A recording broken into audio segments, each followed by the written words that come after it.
Some of these songs were written while I was in the situation that I was, that inspired like the rest of the record, like after I left it, you know? And it's like, I was just thinking about that the other day of like, I feel like, you know, the narrative of the record is very like true to what I went through, and it doesn't really mince words and like what the situation was and what happened, and it's not fictional, you know what I mean? It doesn't also, it's, you know, it's not sugar-coated. It's crazy that like it started to be written in 2016. That's so long ago. I know. What? Surreal.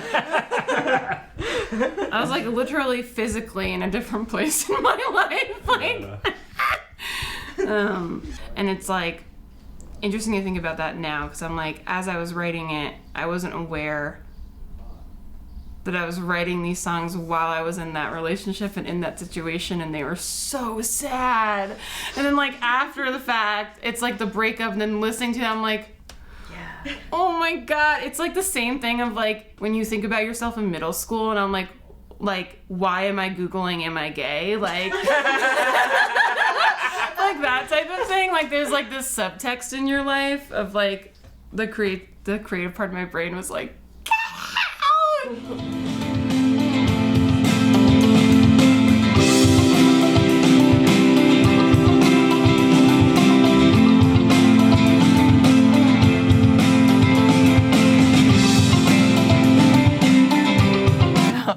vanilla extended. Oh man, that sounds and feels amazing. Hell yeah! It was a breathing denier. I was. Wow. She's a believer. Yeah. I'm Performed. a breather.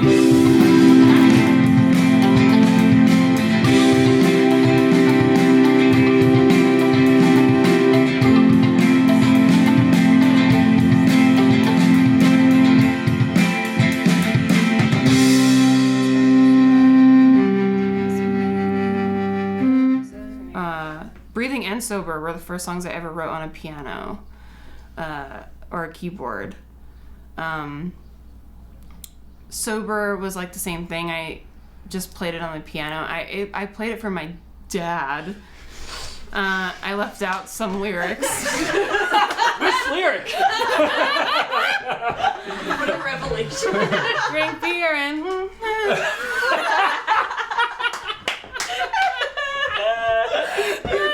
Originally, it was like kind of like he was like, I mean, he was trying to be like the producer brain, but he was like, he's not a producer, but I love him. But he was like, oh, it's very like gospel-y, like you should have like a choir on it. And I was like, complete 180 from that. Yeah.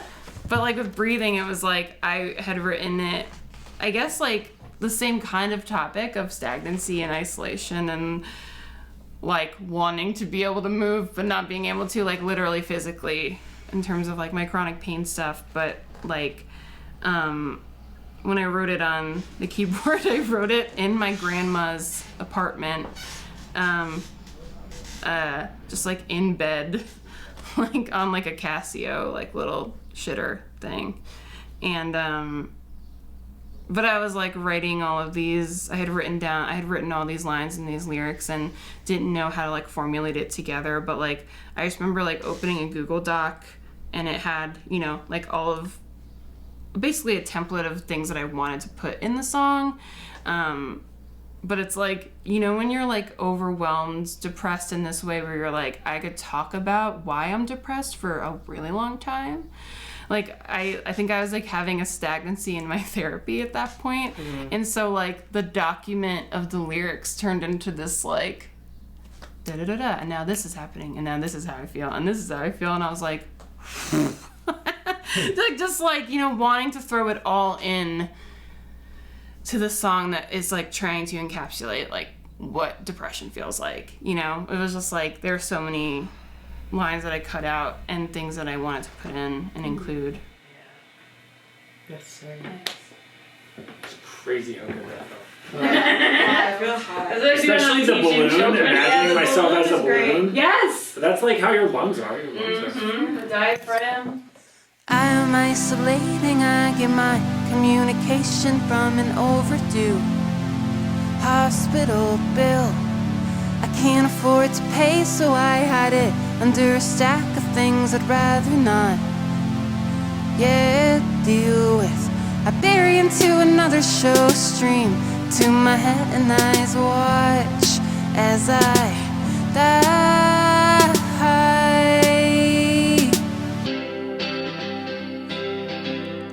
Touching,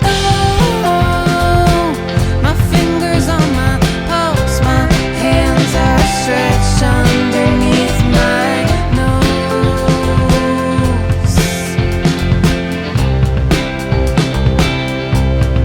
Watch me fold, my fingers on the response message, watching the cursor float.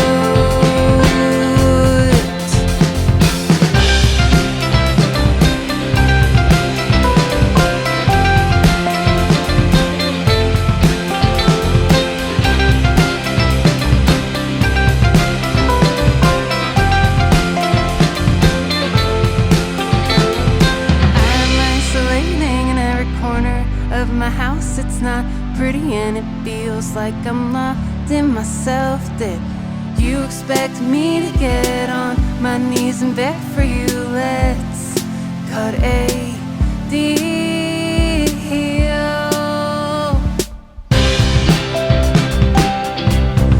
Letting me know if I'm alive or if I've choked. I can't see your face, so I just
functional vessel, so covers up, hide myself.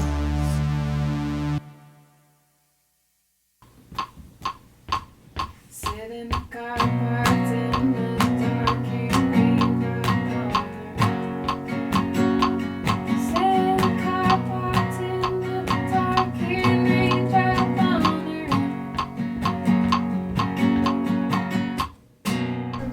I mean, it's about like loss, but I feel like that song I wrote it.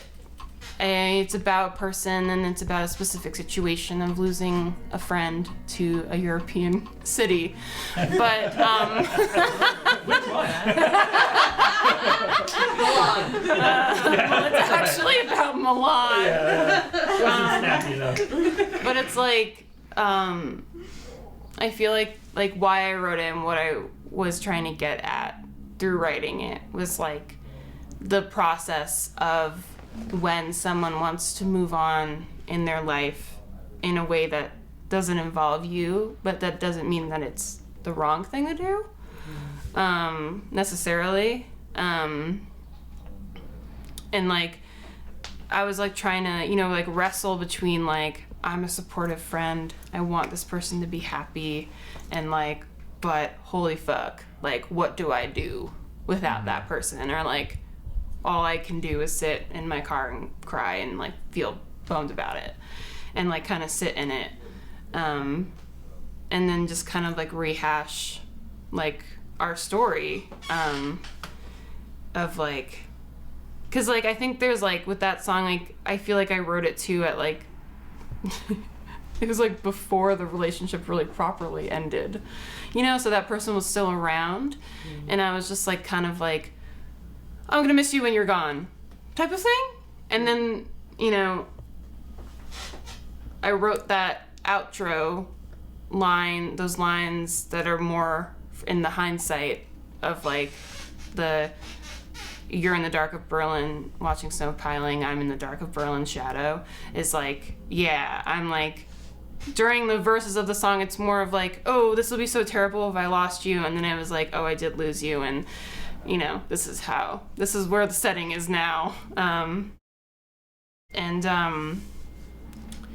Yeah, I feel like lyrically like that song was like, I wrote it and I was like, oh, I'm like a songwriter.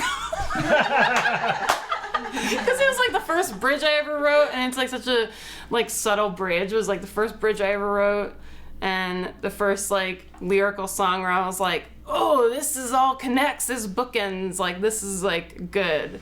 So I think that was like one of the first songs that was like done. Liv, how you feeling about recording Tambourine? I'm fucking nervous. I'm really nervous. Jackie, Like, how you so feeling nervous. about recording Tambourine? It's gonna be hard, but I think we can do it. Yeah, I agree. I think we've got a crack team.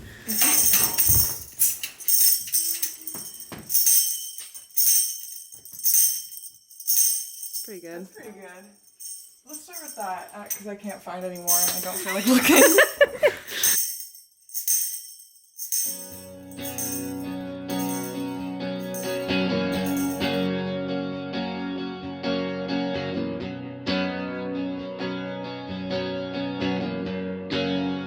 You flee when it's hard,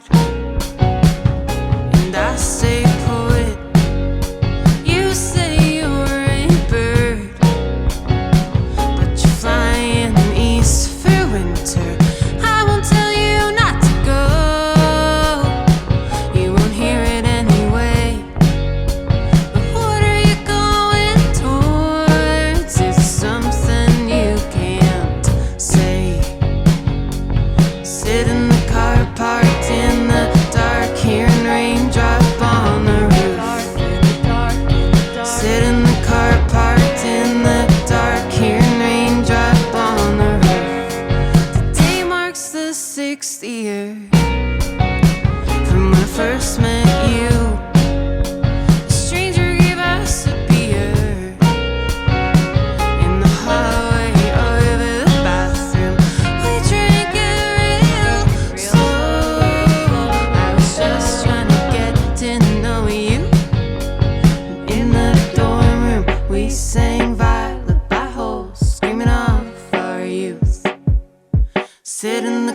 on his third. I gotta It's wait. like the boy who called worm.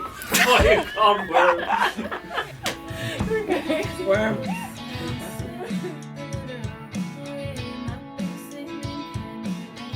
I think a lot of your guitar parts on this record do feel like the toppings on a Sunday. Like really though, because it's like I mean, nice. the way that you play is very sprinkly, for sure. Floaty things on top. Beautiful floaty things on top, mashed with some pop punk drums. Like that's what I'm saying, you know. I feel like that's what I was trying to do with some of the guitar parts, especially in like the first verse, where I do that like sort of like pretty simple, super spacious, just like, cause you're like driving it, and the vocal melody is pretty like, you know, there's like legato.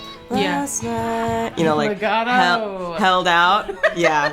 All right, we're getting a little music nerdy over here, but yeah, like you know, like held out, and the drums are like moving it. Exactly. And I feel like that combination called for just like a little bit of like, and then in the Sprinkles of guitar lines. yeah, like I was like, I just want to like do like mimic what you're doing in that part, and that's why I sort of added that little like.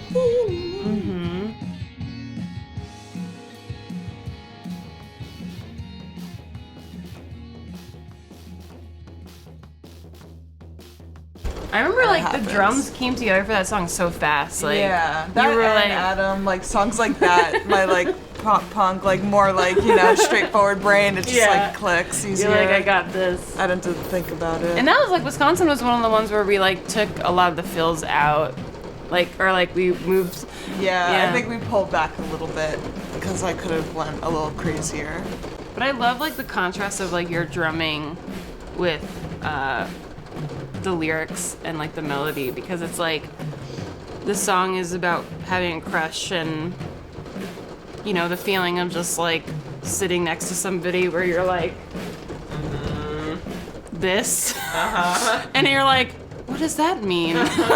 You know, like And the tension is palpable. yeah, you know, type of thing. And just like, you know, when you have a crush on someone, you're like next to them, it's like you can like feel their energy like vibrating, like, and you're like, like, I don't know, like very much like, you know, gay period drama levels of tension. Like Brokeback Mountain levels of tension. You're like hyper aware. Literally. Like hyper aware of the other person wherever they are in the room. And it's like funny, even funnier to me, because it wasn't the song, the story is about my friend who was experiencing all these feelings, and I was watching them have like a panic, like a crush panic. Like I was watching these two like flirt with each other, and I was like, that is crazy to see. Like it's wild to see it like out of the context of yourself, and you're like, what is going on with these two? So I just was trying to capture that, and obviously, I mean, I know what that feels like. I can explain it, but I like that it's not about me, precisely, and that like your drumming, it's like such a sweet like song, and then like your drumming is so like driving and like I don't know what the right word is.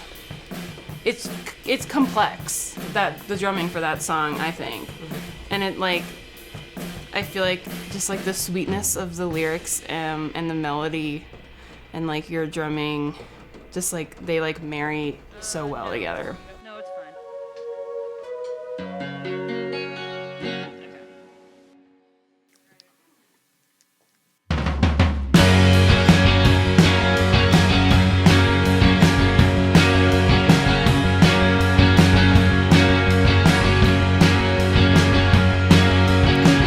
Last night, I dreamed I was still in love with her.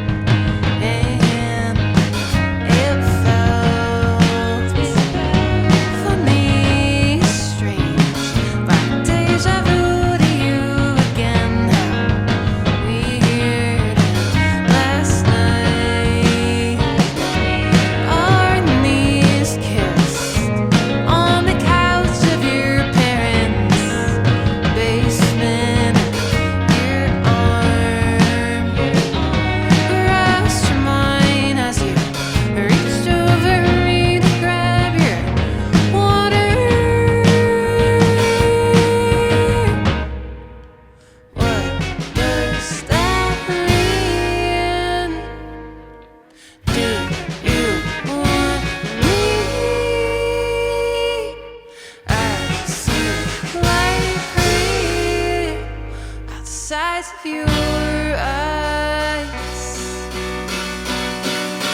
at midnight.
It's like interesting because in a song like that, it's very straightforward. But then, like when we were arranging a song like Dancing, like that song could have gone in like 80 different directions. And I think originally I just wanted it to be acoustic. I remember you sent me the acoustic and I liked it so much I wanted to play on it. But you sent me like a really rough demo where like you were like slowing down and speeding up, like I could barely play to it, so I think I did like 2 measures and I showed you and I was like, let's try that, and it worked. It's my favorite song.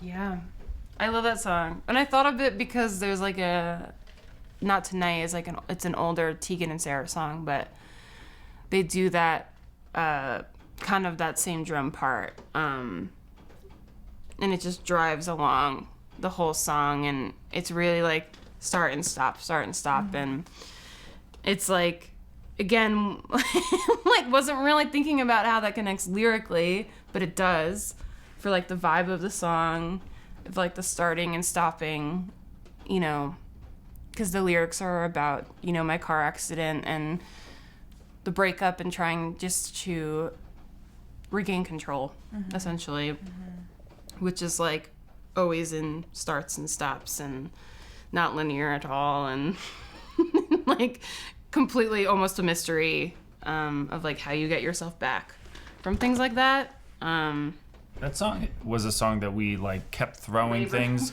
and then pulling it off and throwing things like I think and to me, I remember we were messing around with that song, and then once I threw like a rhythmic delay on your vocals, it kind of like gelled it, and we're like, oh, okay. Like that was a song where even with mixing, I was like, I felt like I lost my way, and then I went back to the tracking mix, and I was like, okay, this is actually better than the thing I spent all my time on. I have to go back to this and figure out like why this works, but like still make this better.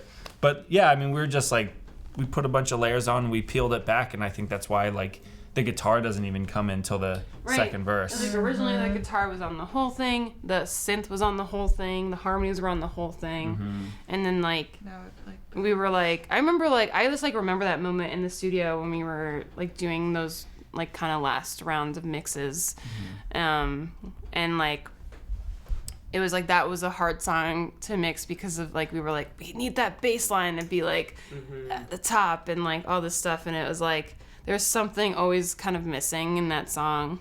And then I like was just effing around on my computer, and I have like a crappy MIDI controller, and I just used like whatever plugin I had downloaded for free on like Mediafire or something, and like just put that last chord on top at the last. Yes, we're just like Yeah. just needed something. And it sounded so silly when I did it, but I was like, no, just send it over, see if you want to use it, and it like ended up making it. You glued it. Yeah. I'm dancing too.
was a good one.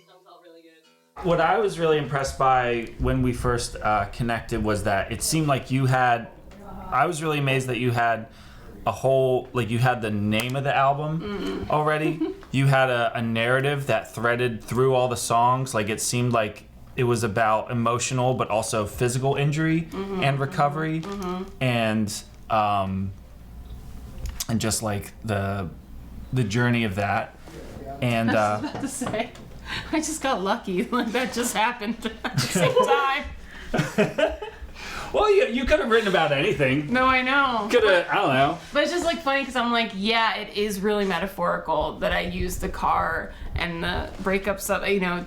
But it like wasn't. It was like literally what was happening in my life. Sure. You know what I mean? Sure. That's why it's just funny. Well, I mean, what was happening? You had because you had broken up with somebody, and then around the same time you were in a car accident. Yeah, essentially. Like I broke up with the person, moved out of where we were living, moved in with my parents, and then that same chunk of time, maybe like, well, it must have been like 3 months after, I got into 2 car accidents. 2? Yeah, in 1 week. One was not my fault, and one was my fault. So. I assumed it was just 1. It was 2. It was 2. Damn.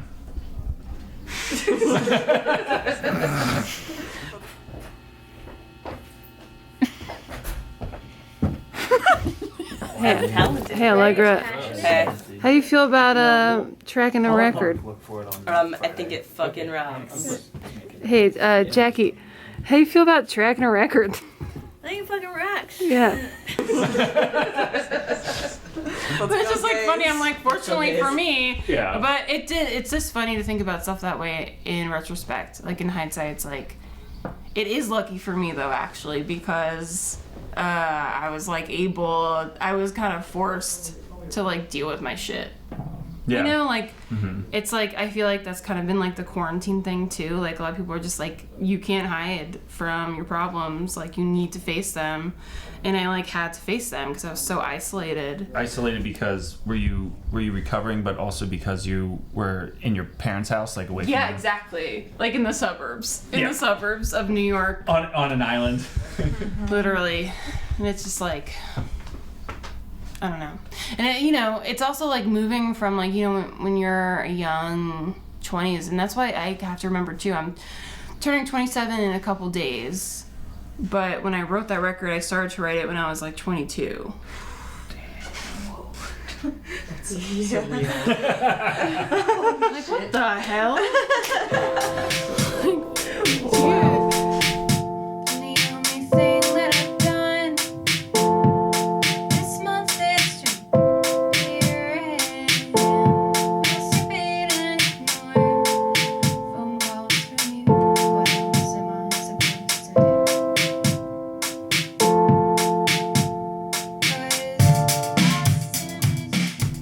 Like a brain blast where I was like, whoa. It's just like interesting to think that the lyrical content of that song is very much that sentiment of like talking to a brick wall, trying to figure it out, and in that moment it just was like the solution was that you had to go and it didn't work. But it's like, I think that's interesting that was like the most labored over track. So You know? you're saying lyrically, like the theme of the song is kind of like mulling something over? Yeah, or and just like, trying you to know, find... being trapped in a position of Seems like that. needing a reason, you know, or like needing something to push it into the context of it being, you know. Because, yeah, I actually have seen, like, it's like, I don't want to, like, burst people's bubbles about, like, what they think the song is about. It's, like, hard for me to be, like, super specific, but it's, like, that song and its content, like, literally happened. You know, it's, like, a real story. But it's, like, I know, like, some people are, like, it's about, like, you know, some people feel connected to it by being, like, an Al-Anon or, you know, having someone in their life who's an addict, which definitely speaks to that element of things. But it's like, you know, when you're attached to somebody or in love with somebody or with somebody that, like, maybe they have an addiction or maybe they have like a chronic illness or mental illness or whatever it is, that you don't know how to like navigate around through like being yourself.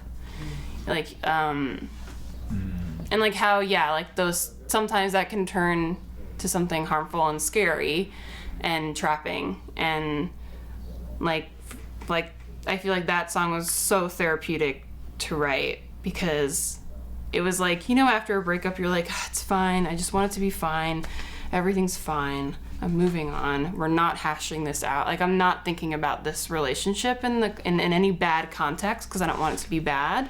And then I started to really get on the train of like, this was bad. That was bad. And like writing that song was like really the first like kind of moment where I was like, fuck you, you know, like that's how I felt, and like really angry. Like I feel like that is like the angriest song on the record. And yet it's so like Yeah. But it's like, you gotta do that, because I'm like, there's like there's stuff that deal, like lines that deal with like suicide and like, you know, ideation and things like that. And it's like, you know, I always feel like people always say to me, they're like, you know, I like how you are dry in your delivery of those hard things. But also I'm like, and I think though that the dryness, or like the humor in it, which is really just the dryness, is that I'm like masking, like, I'm like, I can't put this to a ballad song because it would be too dark, you know? Yeah. And that's like really not the vibe. It's like, I also like the end of that song is about like being free of it. Yeah. You know? Like throwing a fucking bottle at a closed door is like, that metaphor is like, I didn't actually do that. I wish I did, but There's still time. there's still time. There's still time.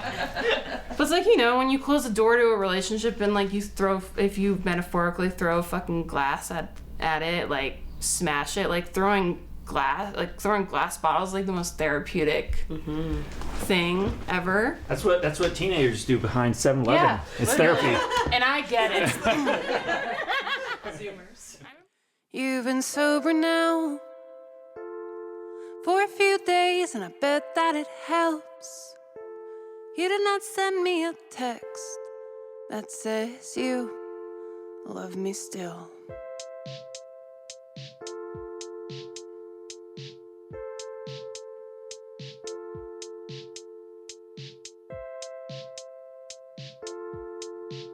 And the only thing that I've done this month is drink beer and masturbate and ignore phone calls from you. What else am I supposed to do?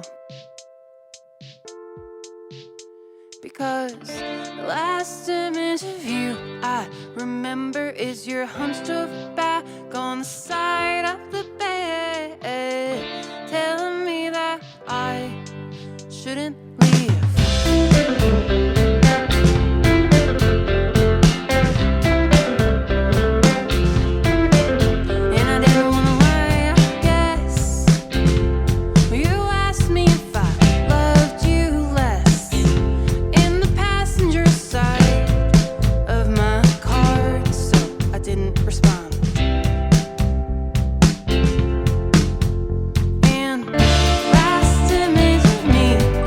Remember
when I am sober.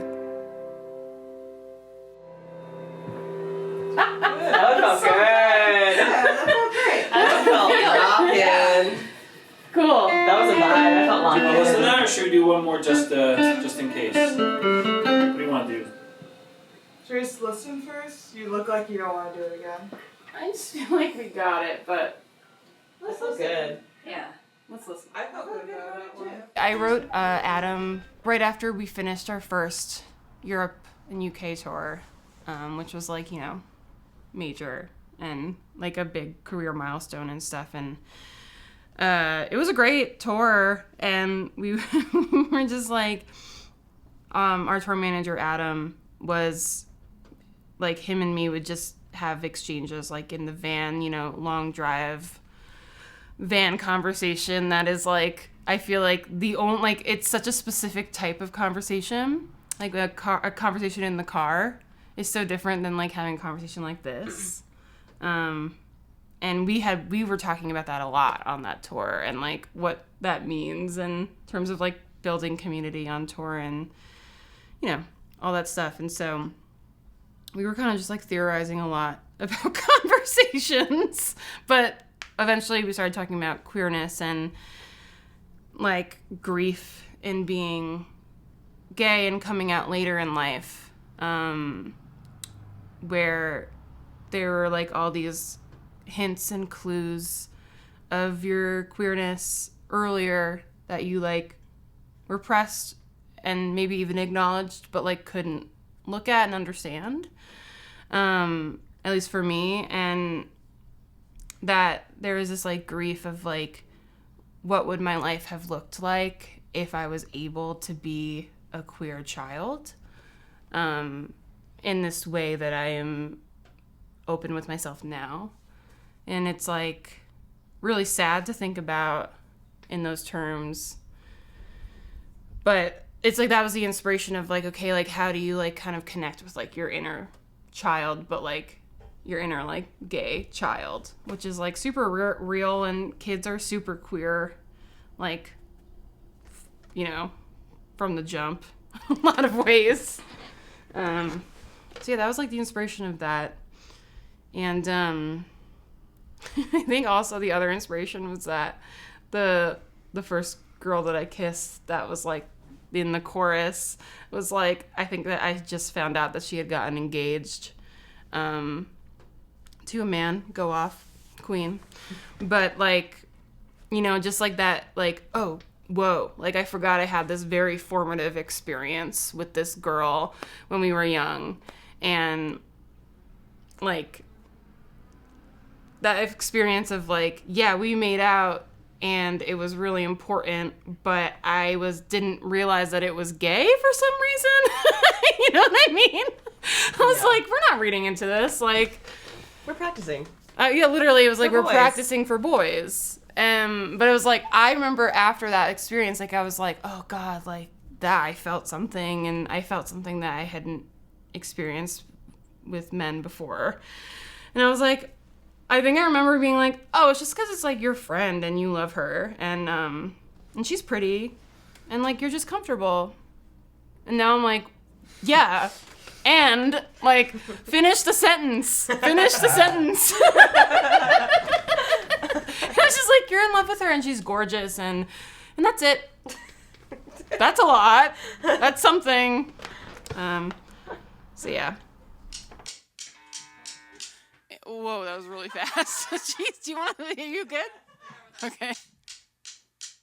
In the car beside him on the last day of the tour, we talk about rebuilding our childhood's latches pulled off of the doors. I thought about the first girl I kissed was a girl I wanted to kiss, but not the first girl I wanted to kiss, you know.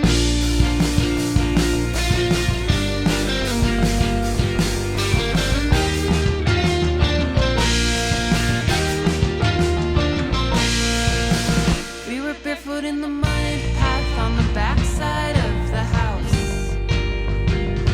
If I was a little older, I'd hold your hand and not feel any doubt. And I think about the time that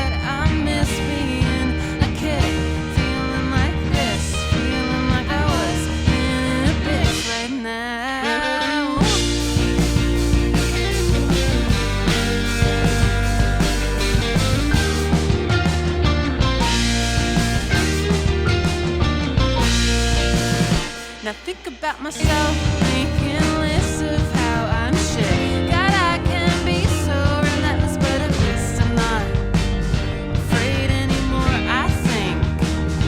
I'm dancing in the light with my friends while I will survive blaze over the PA, and I look across the room. I see the girl I want to kiss, but I'm not sure if she wants to kiss, but at least I can ask without feeling like shit. Woo, that was a good one. Being able to like say the lyric "the woman I love" is like a very special thing for me to say in a lyric, like, because it's like I feel like, yeah, some of our songs are like very, yes, they're very gay, but it's like I didn't really get to write about like the heartbroken side of queerness, and I did, you know, I felt like another, like it felt like really like a milestone for me to be able to write that song at all, like have complex feelings towards women and like talk about it, you know. And then like while we were tracking it, like the second take, like at the end of the song, like right as I finished, I kind of just like had this, like I felt like I just had this like out of body experience like while I performed it and the following moment, because of like there's that looped guitar track that just goes through the whole thing, and it's so meditative that I felt like, yeah, like I was watching myself perform or something, and it was like nothing, I've never experienced that since or before. So I feel just like super grateful that like that was the one that made it on the record. Yeah, it's just very special to me. I have a shared like sentiment, like importance about Frost as well, because it was the last song I wrote for the record.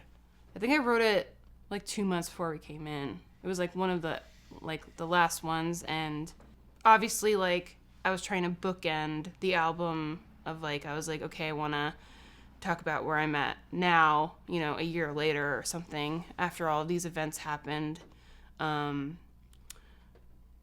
And like I was trying to write about like, you know, gaining control over like my situation. It's like you like, you know, just like realizing that you do have agency over certain things, like not all is lost type of thing. And it's just funny to me because I was like, this song is about like being like, okay, I'm gonna go out on the town, I'm gonna like, it's my destiny if I want to fall in love and if I want to be in a partnership and I want a lasting commitment and all that stuff. You know, it's on me to like work out my trauma, and it's on me to like go out there and like try and find that, and find stability in a relationship and love.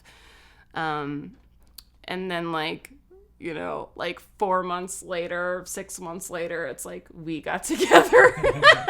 It's like so funny.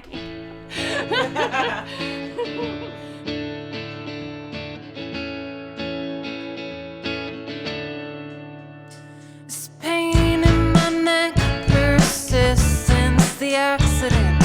Vermont license plate I hit. Came out apologizing. The only way I got to know him was through a crashing exchange of insurance information. Now I pay for it in the physical sense and the literal way my big cement can relate. And the way my foot stomps down on the brake when I feel afraid, kinda similar to the way I am with love and me. Days I'm not cruising just yet. I've been alone for 2 full rotations. Seasons I've been hot and cold. I've been seeing frost melt off the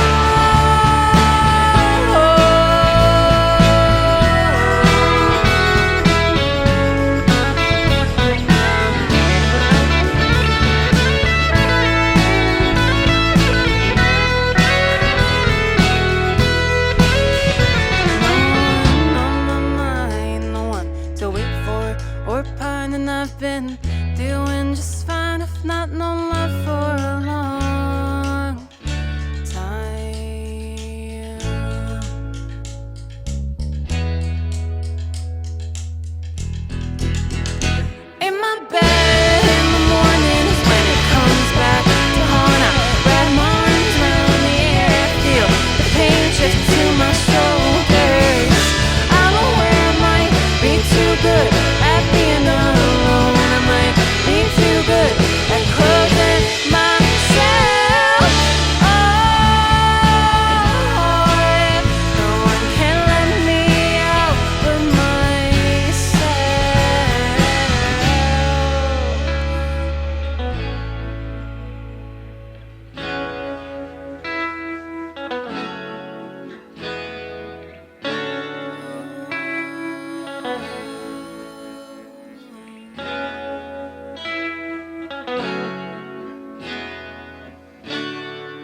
just a simple way that we can kind of, like, the more I can turn the mics down, the better. Which means, like, just everybody when you're singing get super close to the mic. Sick. Just Yeah. give Love it. volume, even if it's, especially the quiet stuff, just like right on it. Well, yeah, and then that's why we were thinking of maybe just like rolling over, like just having a take, you know, because we can, All right. some studio magic. Yeah, some studio magic. A little bit. Yeah, a little bit of cheating. It's a fucking. It's for a. You know, it's Yeah. gonna be on vinyl, so it needs to sound. Well, maybe. Who knows? Probably. It could be. You know that thing where like you say it out loud. You're like, okay, I need to get a coffee today. I need to go out and get a coffee, and then like you go into the next room and someone was like, here, I got you a nice coffee. Like sometimes you just kind of like gotta manifest it and speak it. And I was like, I need to fall in love. Or like not need, I was just like, I want to fall in love. I want love. I want love now. I'm ready. I'm ready. Heart expansive, yeah. And then it was like, okay. The universe was like, all right, you're finally ready to handle this. Like seriously, I feel like I needed to like. It's like bonk. Yeah, like, The universe is like, we've been keeping the secret from you, but we think you're finally ready. that's like literally what it feels like though. Am I wrong? The universe No. that we've been Like snow, I fall down and it's slow. I retreat to its pillow. Snug gets smush swept on my cheek. No tissue, especially not you. You tell me that you're not checking up on me, but I am the one you think of when you think about the things you've done wrong before in your life.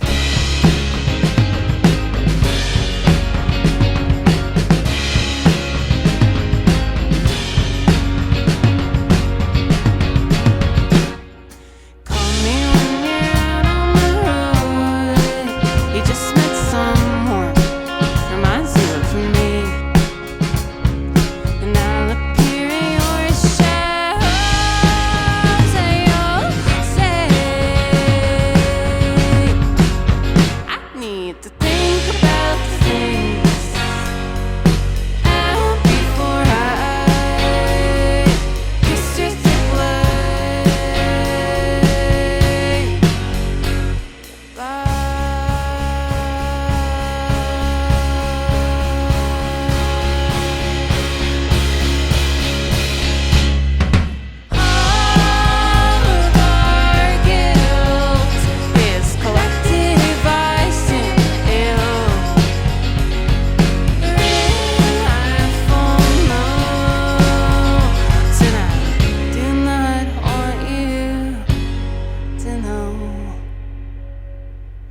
You are the one I think of when I think about the things that I've done wrong before.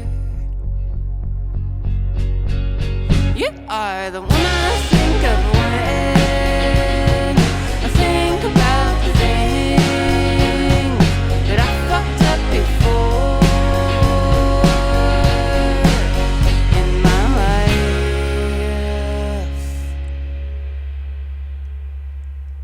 Oh, really good one. I felt good about When certain events happen in your life in this way that are unfortunate but are weirdly kismet and like in line with each other in this way, where it's like, I don't know, maybe it's just like kind of the person that I am, is that I have to contextualize everything, and I have to like, if something bad happens, I really need to understand like why it happened. And like I've said this before, but like this album would not be a thing if I wasn't in therapy. And it's like, you know, sometimes people write in spite of being in therapy. You know, it's like you writing to therapize and to work through it. And it's like partially that was happening, but it's like this album, the lyrics that I was writing and the place that I was in, I wouldn't have gotten there without therapy, and I wouldn't have been able to like make those connections without her, you know? And it's just like interesting to me how it's like some of it is like the kismetness of it, but some of it is also just like when you do the work, like things line up, make more sense. Yeah, I think we talked about this. Like, I feel like it's really hard to write as processing, and it's always easier Yes. to write about your process. Post. Like, Yes. about the process, not writing as the process. Exactly. Because Yeah. it's like, yeah, like for me, I'm like, I need to understand what was wrong about this and like how I feel about it. But also it's like part of me too is like, I'm like, now I understand that people listen to our songs. Like when I was originally writing, I was like, no one's gonna listen to these. Like, I don't need to be precious about things. And I'm like, well, these are gonna be listened to. And so there's like, it doesn't like dominate my brain, but I'm like, I need to like work on like kind of portraying what I want to portray. Do you remember your hands on my shoulder in the car in December? I'm gonna sing Kylie's parts. Driving to Ooh, fuck my yeah. parents' house on the cusp of state line, New England to Westchester. Well, that Passenger started as I just wanted to open the album with originally with just like a synth, not synthy, but like more ambient, like 30-second track. And I had written the first verse of Passenger, and that was it. And I just wanted to put that in. And I listened to like the little like ambient track that I made with just the first verse, and it's like 40 seconds long. I was like, oh, it's really pretty. And I was like, I should probably just like write the song, not just the 30 seconds. And then I actually finished that song on tour in Europe. We were in Germany, in Hamburg. Oh, yes. That night. But yeah, I wrote like the bridge lyrics there, and finished kind of like compiling it. It's like, that's like the one of the songs where usually I write the song from front to back in one day and then we arrange it. That was a song that I just kept coming back to and changing, which is not normal for me.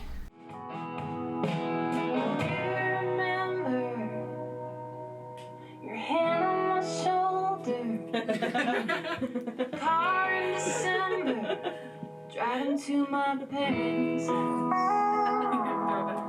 On cusp of state line. But that's what's like funny. It's like, I feel like a lot of people have been being like, you know, they were like you being like, was proud or interested that you had like a concept ready type of thing. And like, yeah, I did. Like, I read all the lyrics and I put like my college brain on, and I was like, what would my professor say as the running theme? And like, I was like, car. So I was like, partially, I just didn't even know I was doing that. And like, it was kind of kismet of like just what was happening in my life, which is like, we were talking about this morning, like the golden thread between your life events is like, yeah, like the universe kind of fucked me up that year, but they all had a symbolic and metaphorical link. So, that album was able to manifest in that way.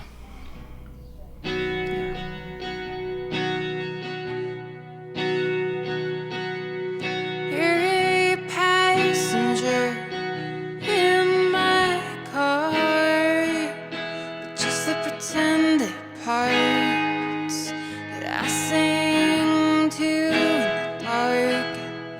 You're a lover that I am not, and that's why I loved you. That's why I loved you. That's why I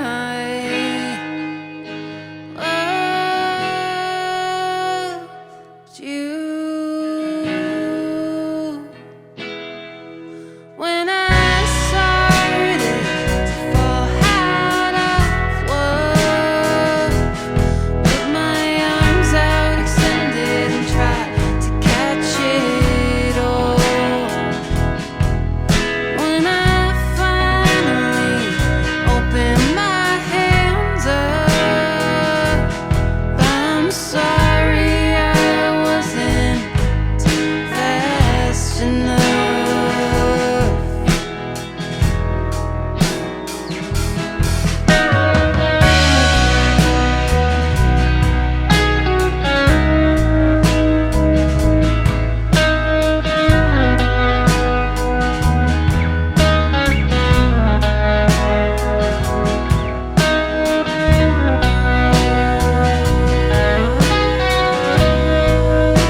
driving to my parents' house on the cusp of the state line, New England to Westchester, the cusp of loving, resenting each other. I was a passenger in your car, and now I'm a ghost who won't answer a call. I was a lover that you were not, and that's why I loved you. That's why I loved you. That's why I loved you.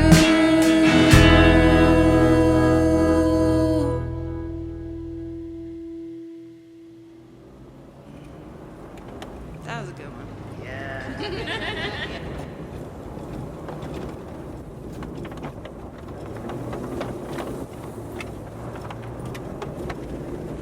And that's a vibe. It's like this band, this project, I'm like, all I ever wanted in my life is to have a crowded fucking dining room table and like shit all over the place, loud people that I love, just communal, you know, eating a meal together, and you know, the fact that I get to have that communal experience and make art is everything. And it, you know, definitely like being a lesbian, being gay is like the whole chosen family aspect is incredibly important to me.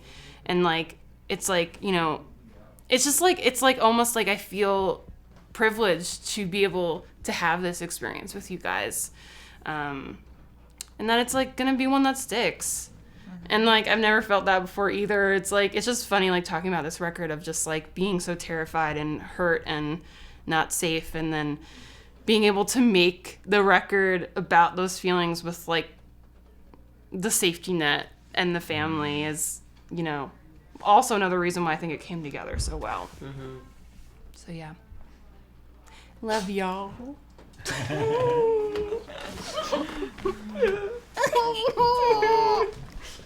Cool. Sweet. Yeah. Think we got enough? Yeah.